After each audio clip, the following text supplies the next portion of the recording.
قرآن مجید میں اللہ رب العالمین نے میرا اور آپ کو جو تعارف کروایا ہے وہ سب سے پہلے یہ تعارف کروایا ہے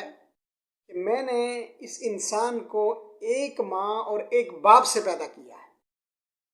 اور پھر اس کے بعد فرمایا ان اکرمکم عند اللہ اتقاکم، کہ اللہ کے نزدیک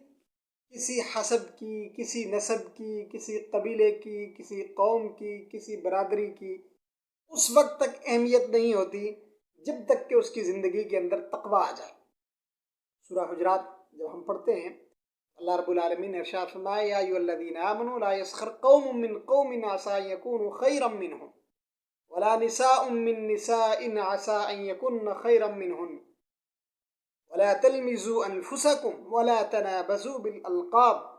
بئس الاسم الفسوق بعد الایمان ومن لم يتب فاولئک هم الظالمون۔ ایک قوم دوسری قوم پر اس معنی کر فخر نہ کرے کہ وہ اس سے افضل ہے، اس سے برتر ہے، اس سے عمدہ ہے، یا اس کی شان کوئی اونچی ہے۔ اور یہ مرض عام طور پر قرآن مجید نے عورتوں کے اندر بیان کیا ہے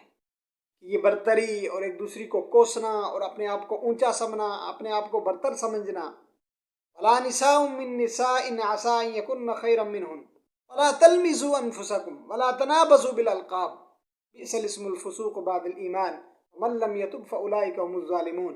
نہ ہی ایک دوسرے کے نام رکھے جائیں، ہمارے معاشرے کے اندر نہیں، جیسے کوئی چھوٹے کا دہکا ہے اسے ٹگنا کہہ دینا، کسی کے سر پہ اگر بال نہ ہوں اس کو گنجا کہہ دینا، کسی کی ایک آنکھ کسی وجہ سے چلی جائے اسے کانا کہہ دینا،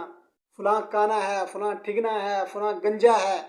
فلاں کالا ہے۔ تو اس طرح کے نام ہمارے معاشرے کے اندر کر لیتے ہیں۔ تو قرآن مجید نے ہر اس بیماری جس سے معاشرے کے اندر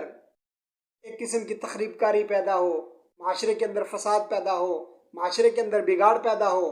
اور لوگ اس کو ناپسند کریں، قرآن مجید نے اس سے پہلے ہی متنبع کر دیا۔ آج کے ان حالات کے اندر قبائلی جنگوں نے ہمیشہ انسانیت کا برا حال کیا ہے، اور اسلام جب آیا اس قبائلی جنگ کو مٹانے کے لیے آیا کہ کوئی قبیلہ کسی قبیلے سے افضل نہیں ہو سکتا۔ لا فضل لعربی علی عجمی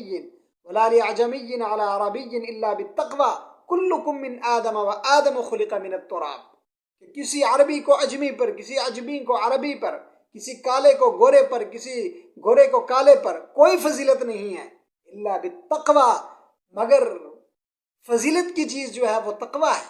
وہ ہماری زندگیوں کے اندر ہے نہیں۔ تقوی کیا ہے؟ قرآن مجید میں اللہ رب العالمین تقوی کا تعارف کرواتے ہوئے ہمیں مخاطب کرتا ہے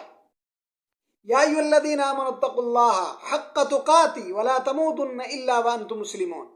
اے ایمان والو اللہ سے ڈرو۔ کیسے اللہ سے ڈرے؟ جیسے اللہ سے ڈرنے کا حق ہے، تمہیں نہ موت آئے مگر مسلمان ہونے کی حالت میں، مومن ہونے کی حالت میں۔